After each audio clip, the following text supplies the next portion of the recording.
Happy Feast Day. Today is our feast day, although we're all locked in. Uh, we are celebrating in whatever way we can. Oo. It took me a hard time to choose what to talk about in Don Bosco because there's so much to talk about him. You know, we know that Saint Teresa of the Child Jesus was proclaimed by John Paul II as and together with John Paul II, declared Saint Teresa of the Child Jesus as the saint of the millennium. Hindi masyadong alam that Saint John Bosco was the counterpart, the male part of the saint of the millennium. Siguro masyadong alam ng maraming tao. There have been two movies about Don Bosco that have been made already. One right after World War II, it was black and white, and then another one. And then they were wanting to make a third one in honor of the 100th anniversary of Don Bosco's birth. You know, the Salesian congregation, we are kind of young congregation, medyo 200, wala pa nga kaming 200 years old, and yet we are second largest in the world. Okay? Hindi naman ako nagmamalaki. So, they were wanting to make this third movie, and they already had a script and everything, and then the director had a dream. And in that dream, you know, Don Bosco told him, this time I want you to talk about, I want you to present the sufferings I went through. Not a triumphal movie, not a glory movie, the sufferings that I had to go through. And 6 years ago, they made that movie. And in that movie, Sus Mariosep, how many times Don Bosco was just breaking down and crying. May pinagmanahan ako. Don Bosco went through so much.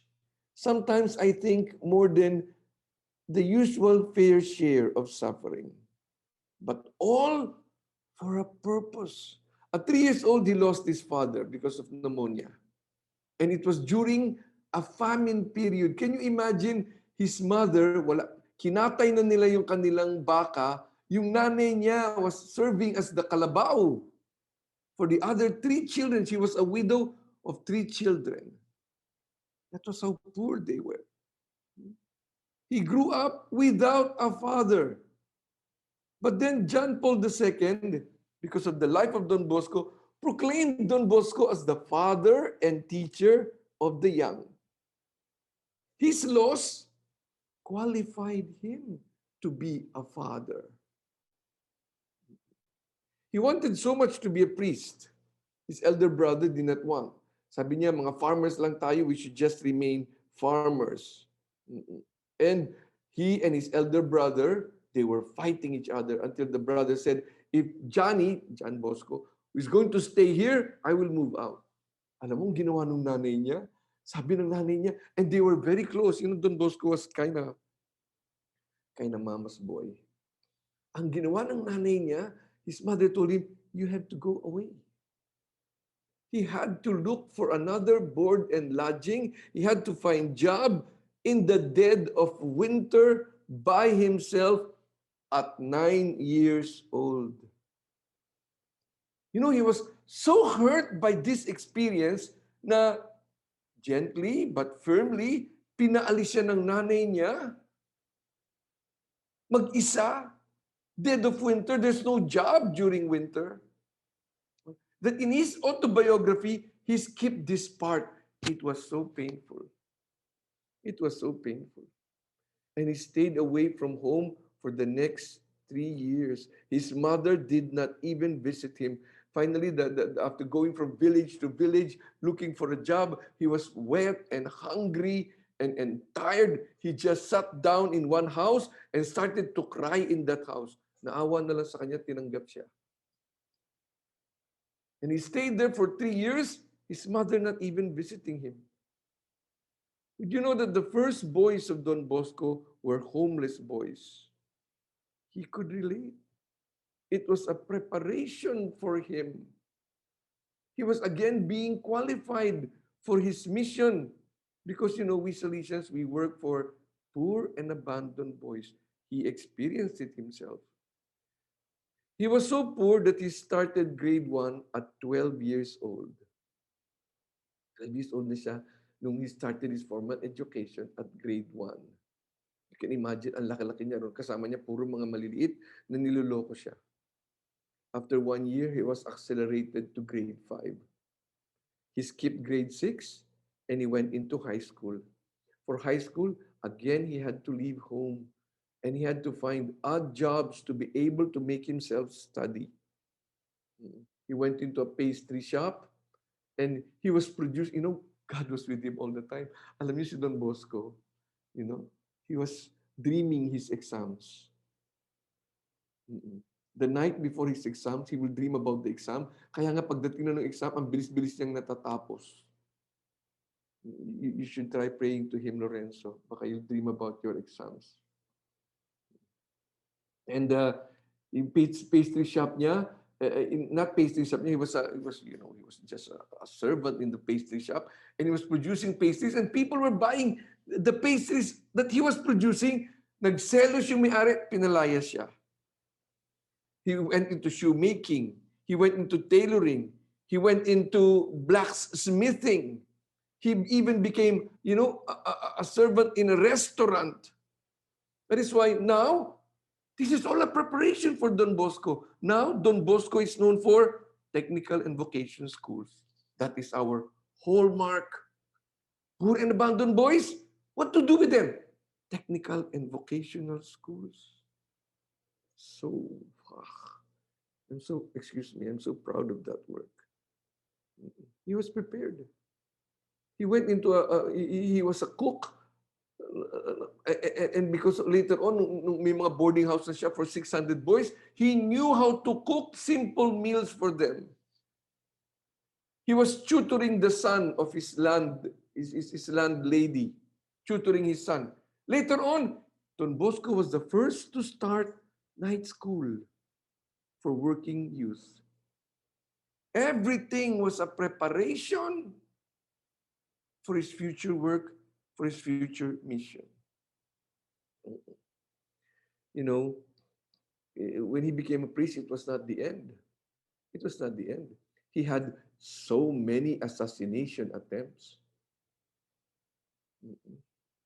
Even his fellow priests, mga classmates yung mga pare, they thought he was crazy because of what he was doing. He was gathering 300, 400 young boys, mga working class boys, and he was, they wanted to put him into a mental asylum.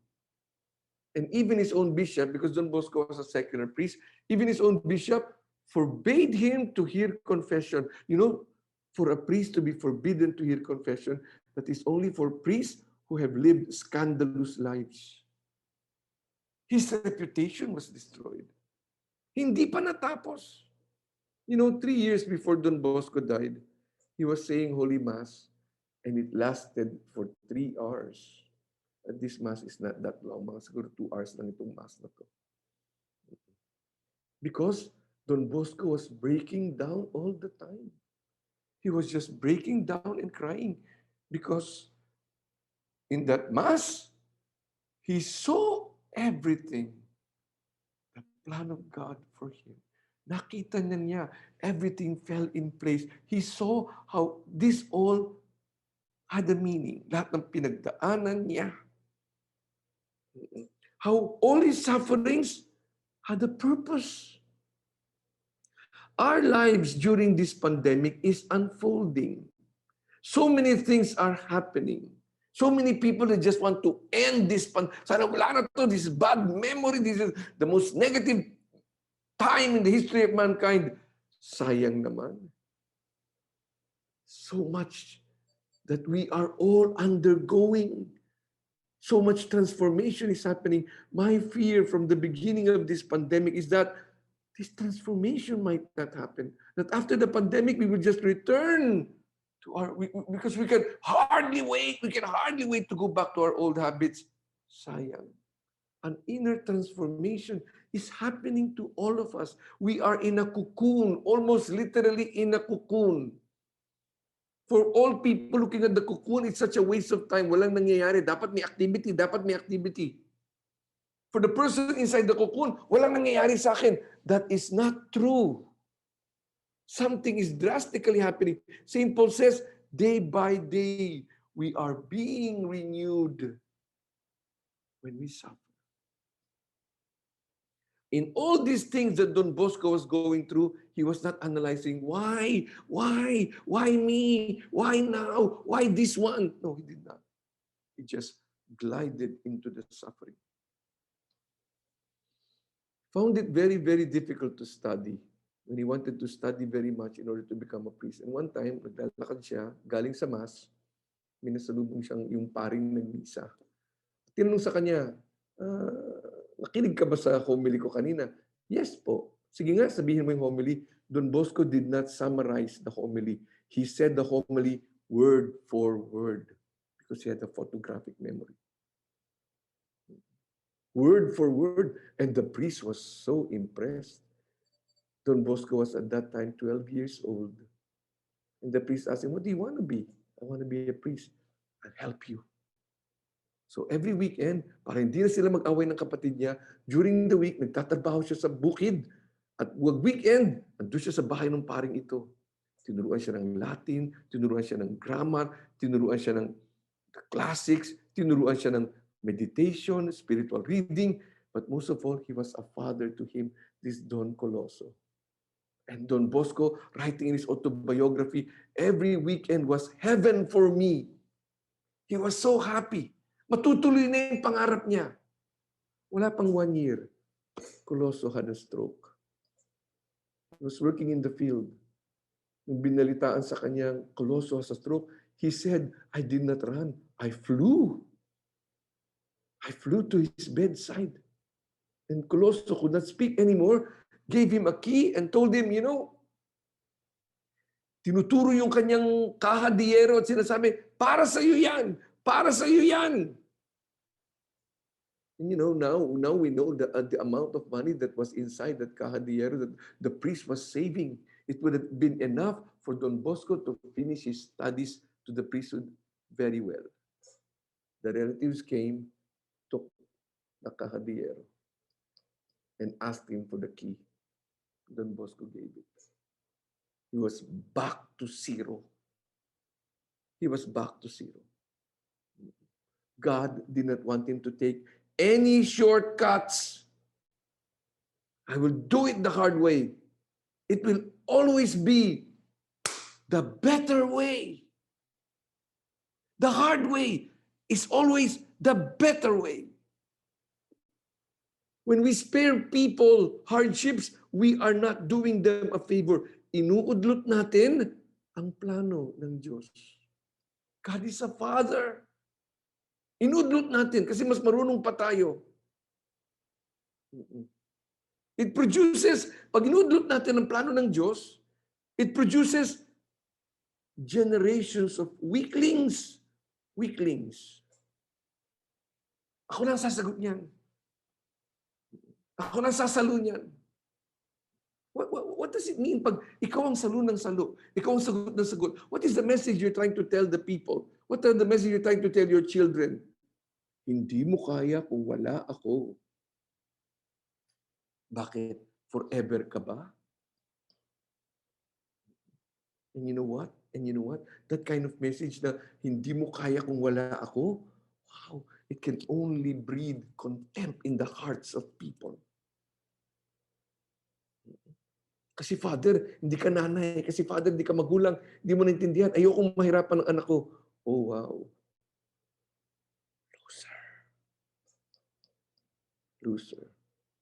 Loser ang dating. That's sad. Huwag ka nang magtaka bakit pag nag-asawa siya, hindi niya maayos yung kanyang marriage.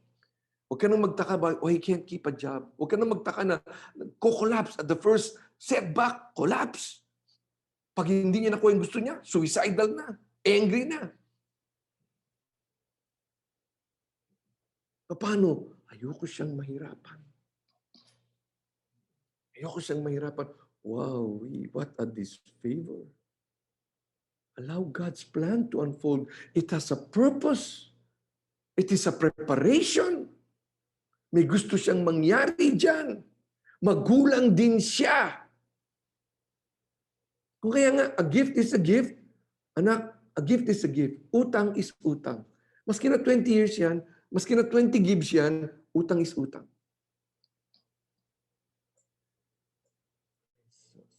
I'm sorry. We cannot gain virtues in good times. Virtue doesn't happen in good times. So much virtue is happening in this difficult time. It does not happen in good times. Virtue happens in bad times. Holiness doesn't happen when everything is nice. No, no, no, no. Holiness doesn't happen when things are wholesome. No, no, no, no. It happens when we are broken. Then we are available to be fixed by His grace. Every religion. So what is our response to these plans of God to make us strong? What is our response? Every religion, Buddhist, Hindu, Islam, Christianity, every religion is all about surrendering to the divine, surrendering to the divine, to His divine will. Ay, sis ko. It's not, alam ko na ang gagawin ko. Hindi po. The response of the Blessed Mother is our response. Let it be done to me. Okay. Hindi ko maintindihan. Hindi ko talaga, okay. Because God is too wise to do things arbitrarily. And He's too loving. He does not want to hurt. This is a quotation I always repeat. Because it helps me. Sinabi ni Saint Teresa of the Child Jesus, what we do for God does not impress Him. Man yung gusto mong gawin para sa Kanya does not impress Him. What impresses Him is what we allow Him to do to us. Yun ang gusto niya. His will must reign supreme. Alam niyo, let me end. I have this medicine box kasi nakakalimutan ko yung mga gamot ko. Nilalagay ko sila doon sa medicine box ko. And in one of those, in our trip to the Holy Land, may mga pinipili mga papel-papel na gano'n every day. Tapos isa lang yung natago ko.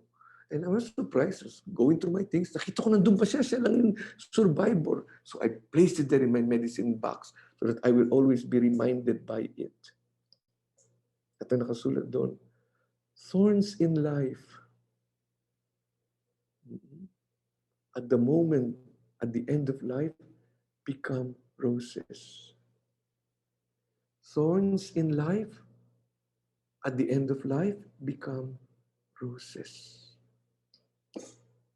Let us allow God's will to unfold because there is a purpose. In the name of the Father, Son, and the Holy Spirit. Amen. Let us pause and allow God to speak to us.